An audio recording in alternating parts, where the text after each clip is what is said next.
அமைதியாக ஆட்சி நடத்தவே கூடாது. ஏதாவது குடைச்சல் குடிச்சுட்டே இருக்கணும். ஓ, அதை விட்டு நீங்க பாட்டுக்கு வந்து பார்ட்டி ஃபண்டு அது இதுன்னு இதெல்லாம் நோண்டி நிற்கிறீங்க. சும்மா இருப்பாங்களா அவங்க? ஆஃபீஸில் அங்கெல்லாம் ரைடு பண்ணாங்க. அப்போ வந்து முன்னாள் முதலமைச்சர் மு.க. ஸ்டாலின் அவர்கள் ஒரு ட்வீட் போட்டார். அதில் என்ன சொல்லிக்கிறார்? திமுக அமைச்சர்கள் மீதான ஊழல் குற்றச்சாட்டுகள் எல்லாம் இதுவரைக்கும் நிரூபிக்க முடியவில்லை, நிரூபித்ததில்லைன்னு. செந்தில் பாலாஜியும் அவருடைய தம்பி அசோக் குமாரும் ஏன் ஓடி ஓடுகிறாங்க? செந்தில் பாலாஜி அவர்கள் நான் காசு திருப்பி கொடுத்துட்டேன்னு சொன்னது அப்படின்றது அர்பன் லெஜண்ட். யாரோ சில பேர் கிளப்பி விட்டாங்க. திமுகவும் மத்திய பாஜகவும் மறைமுகமாக நட்பில் இருக்கிறாங்களோ போல இருக்கு. சந்தேகமா இருக்கு. யாரு? வைகோவை. ஆமா சார், அந்த கூட்டணியில இருந்தா நீங்க என்னதான் அட்டூழியம் பண்ணாலும் சீட்டு குத்துக்கிறார், என் பிள்ளைய எம்பி ஆக்கிக்கிறாங்க, எல்லாம் பண்ணிக்கிறாங்க, நீங்க என்ன ஒன்னா அட்டைய போடுங்க, இந்த ஸ்கொயர் ஃபீட்டுக்கு இவ்வளவுன்னு காசு வாங்குங்க, அது எல்லாம் எனக்கு தெரியும்.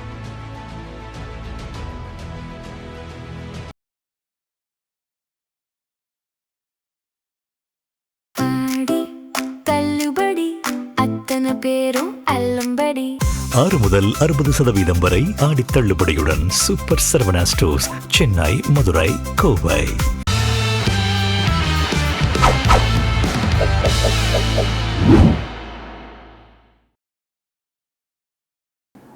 ஜெம் டிவி நேயர்களுக்கு வணக்கம். டெய்லி பஞ்ச் அருண் அவர்கள் சந்திப்பு வாருங்கள். சார் வணக்கம். சார் வணக்கம் கண்ணன். சார், முன்னாள் முதல்வர் திரு ஸ்டாலின் அவர்களுக்கு விஜய் கிட்ட தோத்து போனது ரொம்ப அசிங்கமா நினைக்கிறாரா? இல்ல, அவர் ஏதோ பாபு அவர்கள் கிட்ட தான் தோத்து போனாருன்னு சொன்னாங்க. ஓ, நீங்க அதுதான் தோத்து போயிட்டு இருக்கீங்க. அப்படிதானங்க சார்? அவர் நான் கேட்டா எடுக்க மடுக்க பதில் சொல்றீங்களா சார்? அத்தனைக்கும் அவர் வந்து அவங்க கட்சியில இருந்தவர். ஆமா சார். சீட்டு கொடுக்கலன்னு இப்படி வந்துட்டாரு. ஆமா, கஷ்டமா தான் இருக்குல்ல? ஆமா. உண்மையிலே திரு ஸ்டாலின் அவர் என்னதான் நினைச்சிட்டு இருக்காரு? விஜய் அமைதியாக ஆட்சி நடத்தவே கூடாது, ஏதாவது குடைச்சல் குடிச்சுட்டே இருக்கணும்னு நினைக்கிறாரா? நீங்க குடைச்சல் குடுத்துருந்தீங்கன்னா அப்புறம் அவங்க சும்மா இருப்பாங்களா சார்? ஏதோ ஆட்சிக்கு வந்தோமா, ஆட்சியை பார்த்தோமா அப்படின்னு இருக்கணும். ஓ, அதை விட்டு நீங்க பாட்டுக்கு வந்து பார்ட்டி ஃபண்டு அது இதுன்னு இதெல்லாம் நோண்டி நிற்கிறீங்க. சும்மா இருப்பாங்களா அவங்க? அதான் அவங்க திருப்பி நோண்டுறாங்க. ஓ, அவங்க குப்பையெல்லாம் கலர ஆரம்பிக்கிட்டார் விஜய் அவர்கள், திரு விஜய் அவர்கள். அதனால ஆமா, அதெல்லாம் நீங்க கலர்றீங்க. ஓ, அதெல்லாம் கலர். ஓ, அதனால்தான் இரு திராவிட கட்சிகள் 2 பேர் அக்ரிமெண்ட் போட்டுக்கிட்டு ஆட்சி மாறி மாறி வந்தாலும் எந்த ஊழல் வழக்கும் பேருக்கு ஏன் ஆம்படியான கச்சேரிக்கு போன மாதிரி ஒரு 6 மாசத்துக்கு தமிழக லஞ்சத்துறை இது தூது விடுறது, சிபிசிஐடி தூது விடுறது. அண்ணன் பொன்முடி இருக்காருல்ல? ஆமா சார். அவருக்கு எதிரான சொத்து குவிப்பு வழக்கு எப்போ போட்டது? ஆமா. நடுவில் 10 வருஷம் ஆட்சியில் இருந்தாங்க அதிமுக. ஏதாவது பண்ணாங்களா? கடைசியில் திமுக ஆட்சியில தான் அதுக்கு வந்து முடிவு வருது. ஆனால் அதுக்கப்புறம் அது முடியாதுன்னு சொல்லிட்டு அப்புறம் கன்விக்ஷன் ஆகி அதுக்கப்புறம் அங்கே சுப்ரீம் கோர்ட்டுக்கு அப்பீல் போய் மறுபடியும் அவர் மந்திரியா வந்துட்டாரு. 10 வருஷத்துல அதிமுக என்ன பண்ணாங்க? ஏதாவது பண்ணாங்களா? இல்ல சார். ரைட்டு. திமுகவுக்காக தியாகம் பண்ணவர் சார். கரெக்ட். புரியுதுங்களா? கரெக்ட். அவரை மாதிரி. அப்போ அதிமுக திமுக இவங்க வந்து அவங்க மேல ஆக்ஷன் எடுக்க மாட்டாங்க, அவங்க வந்து இவங்க மேல ஆக்ஷன் எடுக்க மாட்டாங்க. அப்படியே 2 பேரும் ஒத்து போறோம்ல? ஆமா சார். உச்சா ஒருத்தர் வந்துட்டு நீங்க பாட்டுக்கு இந்த ஆக்ஷன் எடுக்கிறோம்னு சொன்னா என்ன பார்த்துட்டு சும்மா இருக்க முடியுமா? ஓ, அதனால தானே இந்த ஆட்சி இருக்கக்கூடாது, இந்த ஆட்சி இருந்தா நம்மளுக்கு குறைச்சல். ஏங்க நீங்க இருங்க, நாங்க வானான்னு சொல்லல, ஆனா ஏன் இந்த மாதிரி விஷயத்தெல்லாம் எடுக்கிறீங்கன்னு கேக்குறோம். ஓ, அதாவது நாங்க 2 பேரும் எப்படி வாய் மூடி மௌனமா இருந்து எந்த விதமா ஆக்ஷன் எடுக்காம இருந்தா உங்களை ஆட்சி தொடர், இல்லைன்னா இப்படிதான் குடைச்சல் கொடுப்போம், இல்ல பட கவுப்போம். ஆபீஸ்ல அங்கெல்லாம் ரைடு பண்ணாங்க. அப்போ வந்து முன்னாள் முதலமைச்சர் மு.க. ஸ்டாலின் அவர்கள் ஒரு ட்வீட் போட்டார். அதில் என்ன சொல்லிக்கிறார்? திமுக அமைச்சர்கள் மீதான ஊழல் குற்றச்சாட்டுகள் எல்லாம் இதுவரைக்கும் நிரூபிக்க முடியவில்லை, நிரூபித்ததில்லைன்னு சொல்லுகிறார். நாங்க எங்கேயாவது ஊழல் பண்ணலன்னு அவர் எங்கேயாவது சொல்லிக்கிறாரா? சொன்னாரா? நீங்க சொல்லுங்க. சொல்லல. நிரூபிக்க முடியலன்னு சொல்லியிருக்காரு. நீங்க இது வரைக்கும் நிரூபிக்கல. உண்மைதானே? உண்மையை பேசிக்கிறாருங்க. நீங்க தப்பா மீனிங் பண்ணீங்களா சார்? நாங்க ஊழல் பண்ணல, அதனால உங்களால நிரூபிக்க முடியாது அப்படி சொல்றீங்க. பத்திரமாத்து தங்கம்னு சொல்றாங்க சார். நான் ஒண்ணு சொல்லிட்டா, அண்ணன் பொன்முடி அவர்கள் ஒரு தடவை வந்து ஒரு மெயின் ஸ்ட்ரீம் சேனல் பேட்டியில் சொல்றார், வரங்க அப்படி இப்படி வாங்குவாங்க, ஒரு 10% அப்படி வாங்குவோம், அதனால நாங்கள் ஊழல் இல்லைன்னு சொல்ல முடியும். அவங்களே சொல்லிட்டாங்க. அவரே ஓப்பனா சொன்னது. எப்படி சொன்னாருன்னு தெரியல, பட் உண்மையை சொல்லிக்கிறார். அவர் எப்பயா ஒரு தெரிய தராம வளரிடுவாரு. ஓசி ஓசி ஓசி ஓசி ஓச்சி ஓச்சி சார், உண்மைதான் நினைக்கிறீங்க. உண்மையிலே இந்த 5 ஆண்டு ஆட்சி திமுக ஆட்சி, திரு ஸ்டாலின் ஆட்சி, திராவிட மாடல் ஆட்சி, அப்படி சொல்லுங்க, திராவிட மாடல் ஆட்சின்னு சொல்லுங்க, ஏறக்குறைய 3 லட்சம் கோடி ஊழல் பண்ணி இருக்கிறாங்கன்ட்டு அறப்போற இயக்கம் சொல்லுது சார்.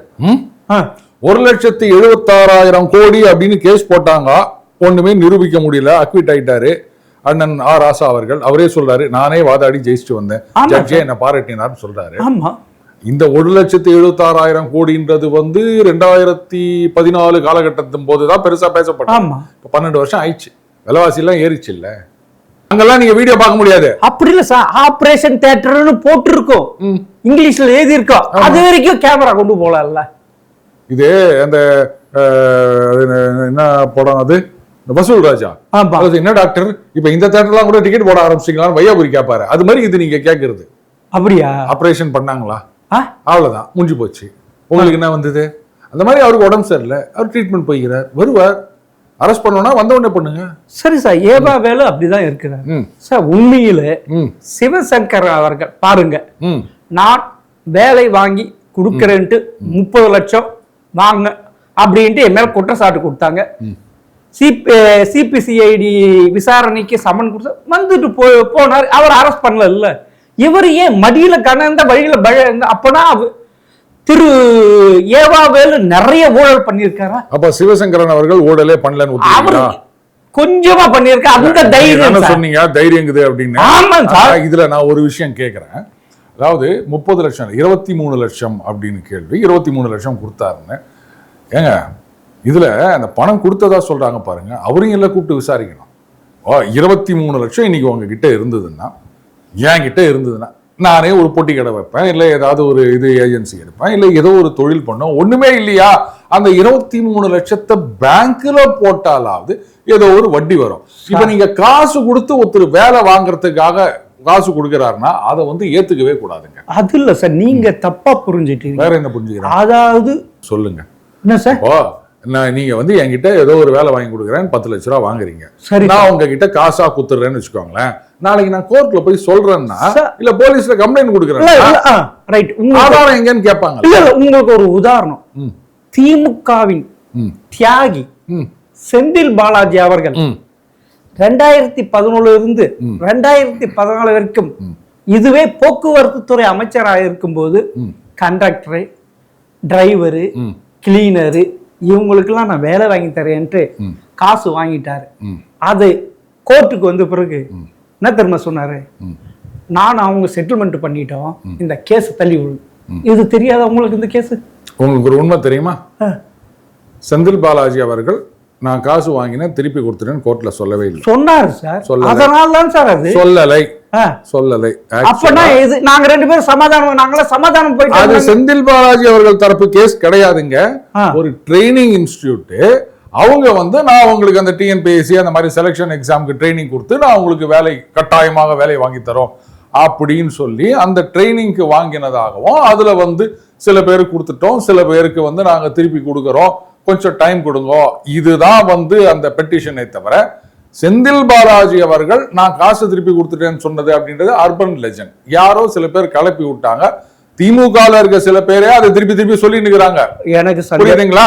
இல்ல எனக்கு சந்தேகமா இருக்கு, அந்த தீர்ப்பு என்கிட்ட இருக்குது. இல்ல எனக்கு சந்தேகமா இருக்கு. அடுத்த திருநாவுக்கரசு நீங்களா? வரங்க கண்ணன், இந்த புரோக்கர் வேலை செய்ய அடுத்து நீங்களா? கண்ணன், ஒரு விஷயம் புரிஞ்சுக்கங்க, யாரா இருந்தாலும் உண்மையை மட்டும்தான் பேசணும், அதுதான் என்னுடைய பாலிசி, புரியுதுங்களா? ஒருவேளை அப்படி இருந்ததுன்னு சொன்னா, இங்க மெட்ராஸ் ஹைகோர்ட்ல தான் அந்த கேஸ் நடந்தது. அதுக்கப்புறம் இதை எதிர்த்து தான் பாலாஜின்னு நினைக்கிறேன் அவர் பேர், அவர் தான் சுப்ரீம் கோர்ட்டுக்கு போனாரு, அவர் தான் எஸ்ஐடி வேணும்னு கேட்டாரு.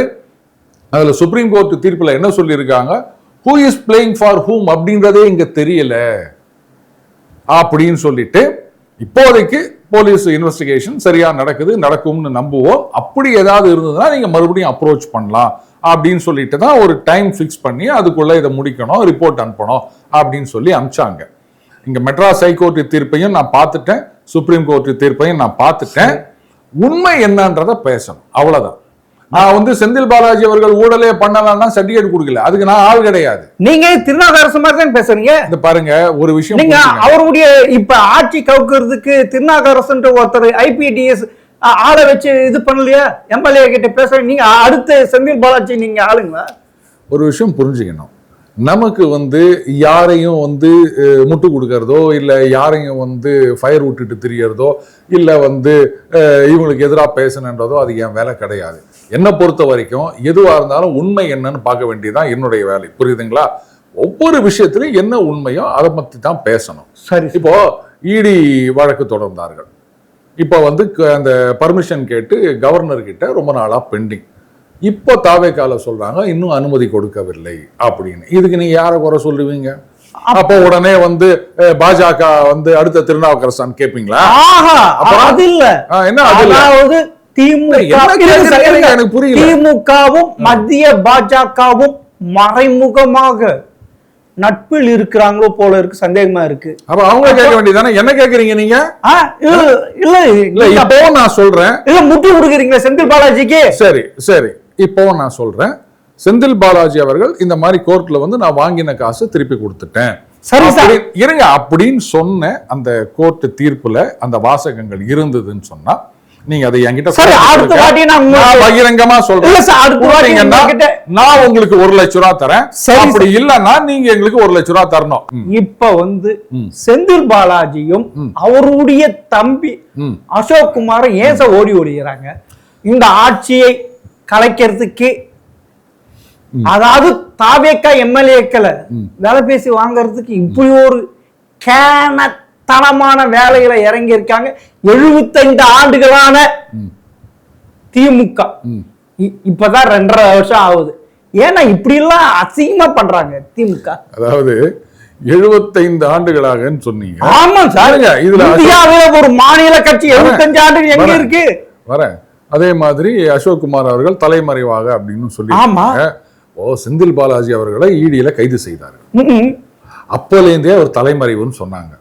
ஆனா கோர்ட்ல கேஸ் நடக்கும்போது அவர் பாட்டுக்கு ஆஜராயிட்டு போனாரா இல்லையா? அப்பனா அதே மாதிரி செந்தில் பாலாஜிக்கு முட்டு கொடுக்குறீங்களா? நான் முட்டு கொடுக்கலங்க, நான் கேட்கிற கேள்விக்கு பதில் சொல்லுங்க. அவரு அந்த கேஸ் நடக்கும்போது வந்தாரா இல்லையா? வந்தாரு.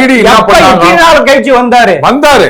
ஈடி என்ன பண்ணாங்க? ஏப்பா நான் உங்களை தேடி நிக்கிறோம், நீங்க கோர்ட்டு நீங்க பாட்டுக்கு போறீங்களே அப்படின்னு ஏதாவது பண்ணிருக்கணுமா வேணாமா? ஏன் பண்ணல? அப்பன்னா நீங்க சொல்றது பார்த்தா ஏன் பண்ணல எனக்கு பதில் சொல்லுங்க. நீங்க என்ன கேள்வி கேக்குறீங்களே, நீங்க அங்க இருக்கவங்கள ஏன் கேள்வி கேட்க மாட்டேங்கிறீங்க? ஆமா, அப்பனா செந்தில் பாலாஜி உத்தம புத்திரன், ஹரிச்சந்திர வீட்டு பக்கத்து வீடு, கை நீட்டி வாங்க மாட்டாரு, 10 ரூபாய் செந்தில் பாலாஜி கிடையாது, அவர் பாவம், எதுவும் மரியாதை, நான் அப்படி சொன்னேன். குழந்தை, நீங்களே எதுவுமே தெரியாத முடியும். அப்படிதானே நீ இப்ப சொல்றது? எங்க சொன்னேன்? நான் அப்படியா சொன்னேன்? அவர் ஊழல் பண்ணலன்னு நான் சொன்னேன்னா, அவர் காசு வாங்கலன்னு நான் சொன்னேன்னா? திமுக இவ்வளவு வக்காலத்து வாங்குறீங்க, உத்தம புத்திர கட்சி மாதிரியும். நான் எங்க வக்காலத்து வாங்கினா திமுக ஊழலே பண்ணலன்னு நான் சொன்னேன்னா? நீங்க அவர்கள் ஓப்பனா ஒத்துக்கினாருன்னு சொன்னது நான் இல்ல. இப்படி எல்லாம் முட்டு கொடுக்குறீங்க. என்ன சிவசங்கருக்கு முட்டு கொடுத்தீங்க, பாலாஜிக்கு முட்டு கொடுத்தேன். இப்ப பேசுறதெல்லாம் முட்டு கொடுக்குறீங்க. நீங்க முட்டுன்னு நினைச்சீங்கன்னா அப்புறம் உங்க மூளைக்கு தான் செக் பண்ணணும். அப்பனா தாவேக்கா எம்எல்ஏ திரு இளையராஜா கொடுத்த ஊத்தங்கர் எம்எல்ஏ கொடுத்தது கம்ப்ளைண்ட் தப்புன்றீங்களா? அதுக்காக 180 கோடி ஒதுக்குறது தப்புன்றீங்களா? நான் சொன்னேன் அது மாதிரி. இப்ப சொல்லுங்க. அப்படிதான் சொன்னேன். அப்படி இப்ப நீங்க தான் சொல்லுங்க. இல்ல, நான் அது மாதிரி சொல்லவே இல்லையே. இப்போ நீங்க என்னதான் தலைகீழா போய் நின்றாலும் அங்க இருக்கிற தாவேகா எம்எல்ஏக்களை ஒத்துரை கூட உங்களால ரிசைன் பண்ண வைக்க முடியாது. அப்படி ஒத்துக்கிறீங்களா இல்லையா? யாரு சார் சொல்ல முடியாது. ஏன்னா 100 பேரு வெளியில இருந்து வந்தவங்க, அந்த கட்சி இந்த கட்சி அந்த கட்சி சேர்ந்தவங்க, அவங்க வேலை போகலாம் சார், எப்படிக்காலும் போகலாம். ஏன்னா 35 கோடி கிடைக்கும், 100 கோடி கிடைக்கும், 50 கோடி கிடைக்கும், இல்ல சொலையா கிடைக்கும். இல்ல நான் ஒண்ணு சொல்லிட்டா, அரசியல் அப்படின்றது சினிமா மாதிரி கிடையாது. இந்த சினிமா சான்ஸ் விட்டா இன்னொரு சினிமால போகலாம் அப்படின்றதுக்கு. அரசியல்னு வந்துட்டீங்கன்னா அது ஒரு என்ன சொல்றது, ஒரு நீண்ட கால பயணம். புரியுதுங்களா? இன்னைக்கு வந்து இப்ப நீங்க எனக்கு ஏதோ கொடுக்குறீங்க அப்படின்றதுக்காக வெளில வந்துட்டேன்னா இன்னைக்கு திமுக அதிமுக ரெண்டுமே ஒண்ணு இல்லாம போயிடுச்சு.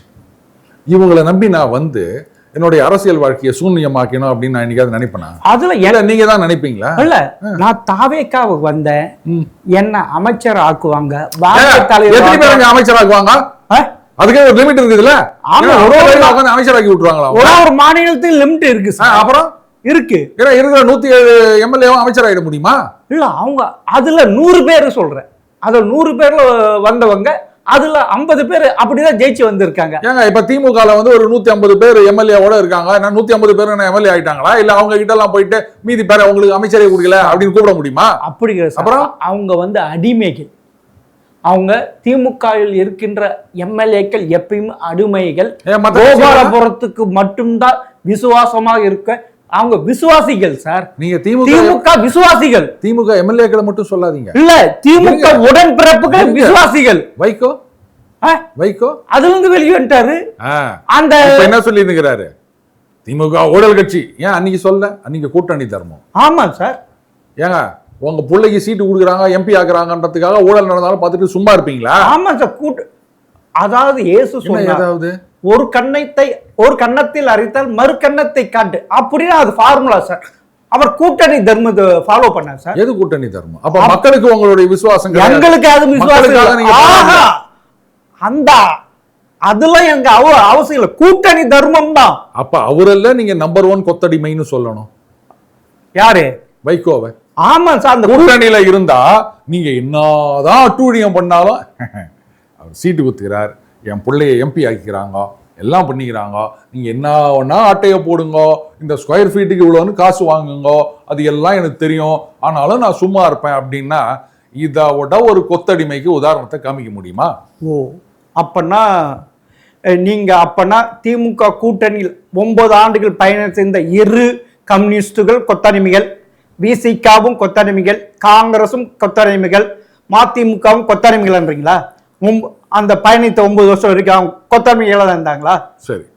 மாண்புமிகு பாராளுமன்ற உறுப்பினர் சு வெங்கடேசன் அவர்கள், ஆமா சார், அவர் என்ன சொல்லுகிறாரு? திமுக ஆட்சியில் நேர்மையான அதிகாரிகள் கைகள் கட்டப்பட்டிருந்தன அப்படின்னு சொன்னார். இப்ப அவர்கிட்ட யாராவது கேட்டிருக்கணும். வைகோ அவர்கள் கிட்ட கேட்டாங்க, ஏன் அப்ப ஒன்னும் சொல்லலைன்னு. இவர்கிட்ட யாருமே கேட்கல. கையை கட்டி வச்சிருந்தாங்கன்னா நீங்க என்ன பண்ணீங்க? நீங்க வாயை திறந்து பேசிருக்கலாம்ல. நாங்க நேர்மையான ஆபீசர்லாம் இந்த மாதிரிலாம் நீங்க பண்ணி வச்சிருக்கிறீங்க, இது நல்லதில்ல, சரியில்லை, ஊழல் அதிகரிக்கின்றது சொல்ல வேண்டியதானே? ஏன் சொல்லல? ஏன்னா இவங்களுக்கு சீட்டு கொடுத்தது நமக்கு தெரியும். ஆனா கம்யூனிஸ்டுகளுக்கு சீட்டு கொடுத்தாங்க, அவங்க கிட்ட இல்லாத விஷயம் ஓட்டு. திமுக ஓட்டு கொடுத்தாங்க, கூடவே நோட்டு கொடுத்தாங்க, 15 கோடி 10 கோடின்னு காசு கொடுத்தாங்க. இதெல்லாம் கொடுத்ததுனால நீங்க பாட்டுக்கு வாய மூடின்னு இருந்தீங்க. இன்னைக்கு கபால் இந்த பக்கம் சாஞ்ச உடனே கைகள் கட்டப்பட்டு இருந்தன. அப்ப பாத்துக்கிட்டு நீங்க சும்மா இருந்தீங்களே. இதுதான் யோகியனுக்கு அழகா? சார் நன்றி விசுவாசம் சார். எது நன்றி விசுவாசம்? ஓட்டு போட்ட மக்கள், உங்களை தேர்ந்தெடுத்த மக்களுக்கு விசுவாசமா இருக்கணுமே தவிர உங்களுக்கு ஓட்டு சீட்டு நோட்டு கொடுத்த கட்சிக்கு விசுவாசமா இருக்க கூடாது. அதுக்கு பேர் அயோக்கியத்தனம். புரியுதா? அப்படிங்களா? நீங்க என்ன வேணா பண்ணுங்க, ஊழல் பண்ணுங்க, ஜனக பணத்தை ஆட்டைய போடுங்க. இல்ல உங்க டிக்ஷனரியில அப்படி, எங்க டிக்ஷனரி அப்படிலாம் கிடையாது சார். அப்படிலாம் சொல்லாதீங்க. திமுக கூட்டணியில் இருக்கிறப்ப அந்த டிக்ஷனரிகளை நாங்க ஃபாலோ பண்றது இல்ல. அப்ப நீங்க நேர்மையானே சொல்லாதீங்க. நான் கூட அயோக்கியத்தனத்துக்கு துணை போனோம் அப்படின்ட்டு அப்படியே சொல்லிட்டு போயிட்டே இருங்க.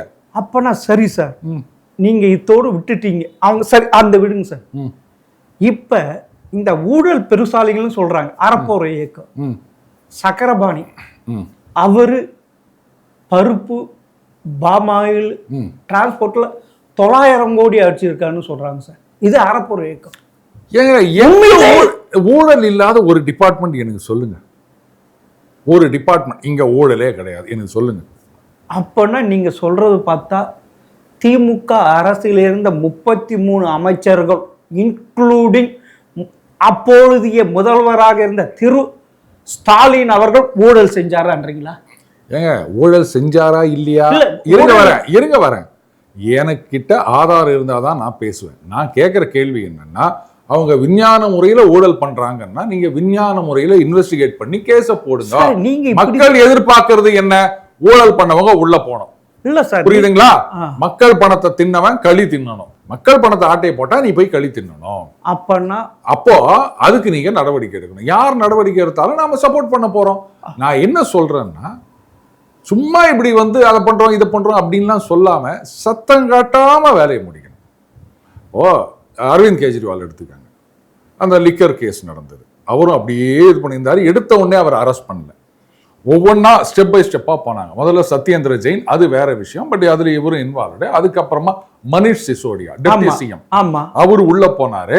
அவங்க என்ன பண்ணாங்க, அரவிந்த் கெஜ்ரிவால் மேல கை வைக்கல, அப்படியே கேஸ் கொஞ்சம் கொஞ்சமா போயிட்டு இருக்குது. எல்லாம் முடிச்ச பிறகு அதுக்கப்புறம் கொத்தா தூக்கினாங்க.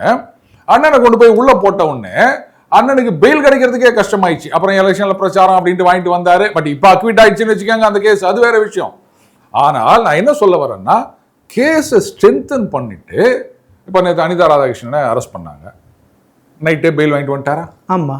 இப்போ என்ன ஆகி போச்சு சார்? அவர் நான் என்ன சொல்றேன்னா, நீங்க கேஸை போட்டீங்கன்னா அப்படியே நச்சுன்னு நிக்கணும், பெயில்ன்ற பேச்சே வரக்கூடாது. அப்பனா நீங்க சொல்றது பார்த்தா அரவிந்த் கெஜ்ரிவால் வச்சு ஒரு இது சொன்னீங்க. அப்பனா சின்ன மீன்லாம் பிடிச்சிட்டு அப்புறமா பெரிய மீன் என்ற திரு ஸ்டாலின் அவர்களை களி சாப்பிடுறதுக்கு அனுப்பிச்சிடுவாங்கன்றீங்க.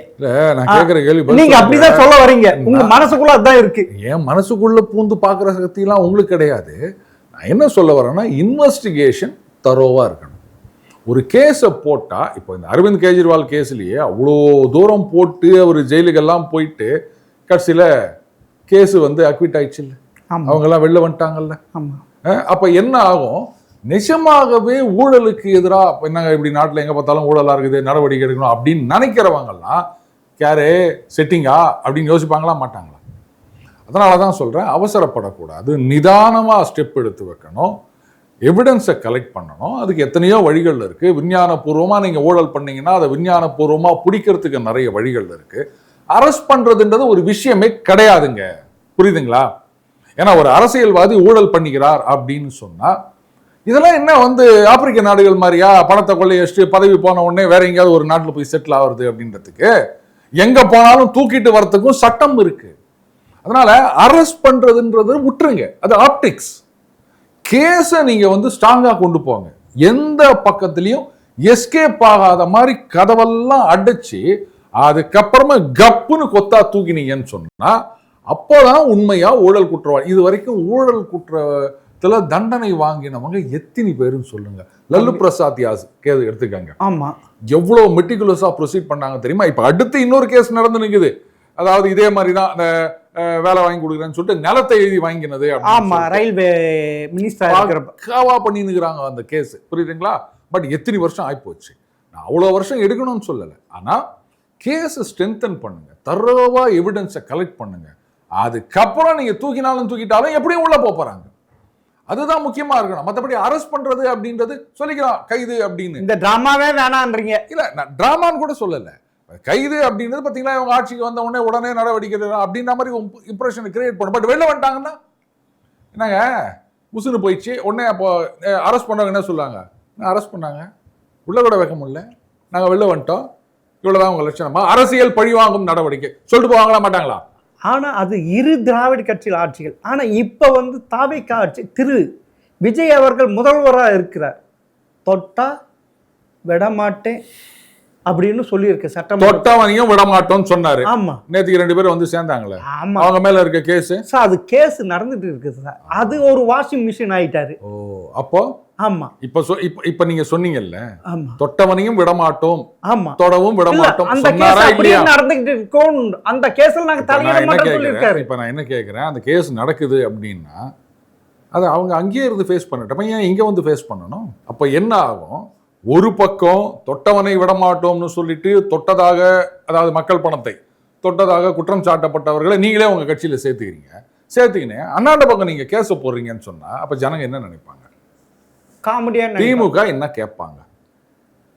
என்ன ஒரு லோக்கல் ஸ்டாண்ட் இருக்குது எனக்கு சொல்லுங்க.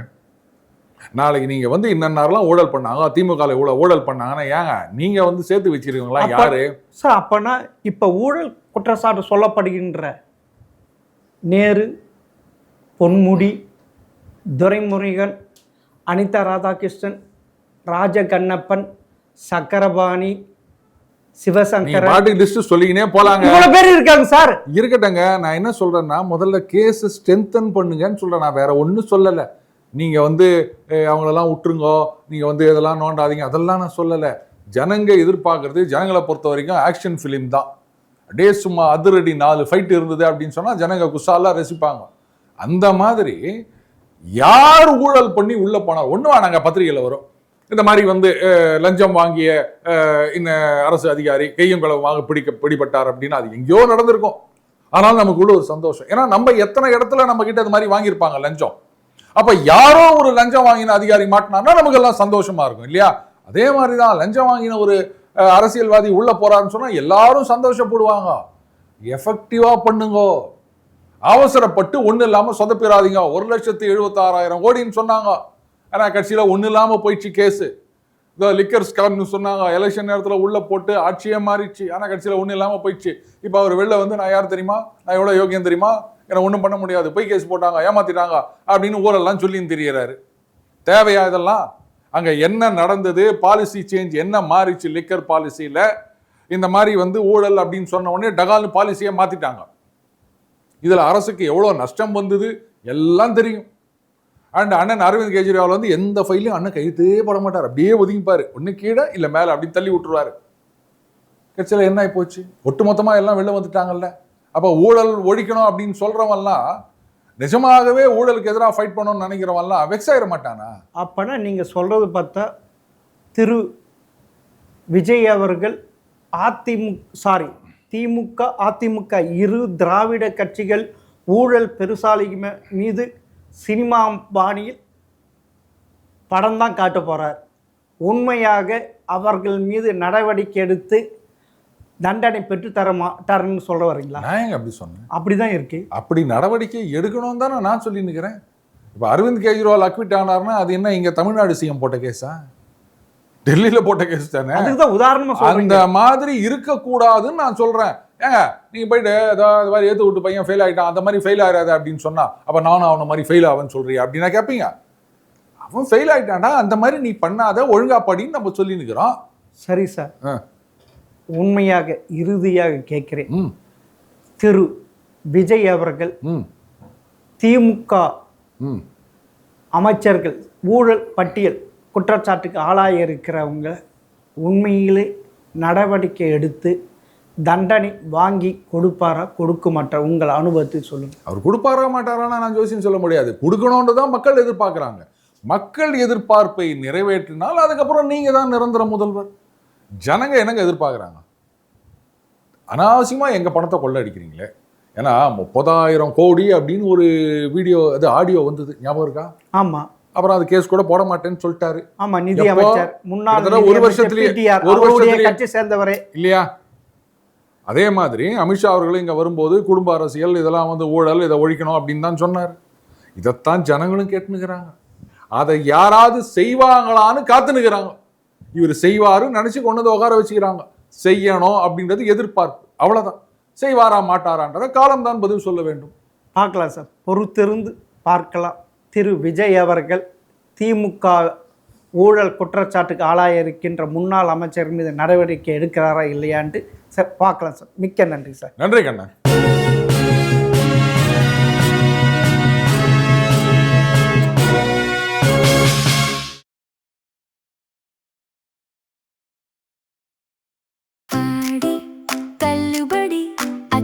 பேரும் அல்லம்படி 6 முதல் 60% வரை ஆடி தள்ளுபடியுடன் சூப்பர் சரவணா ஸ்டோர்ஸ், சென்னை, மதுரை, கோவை.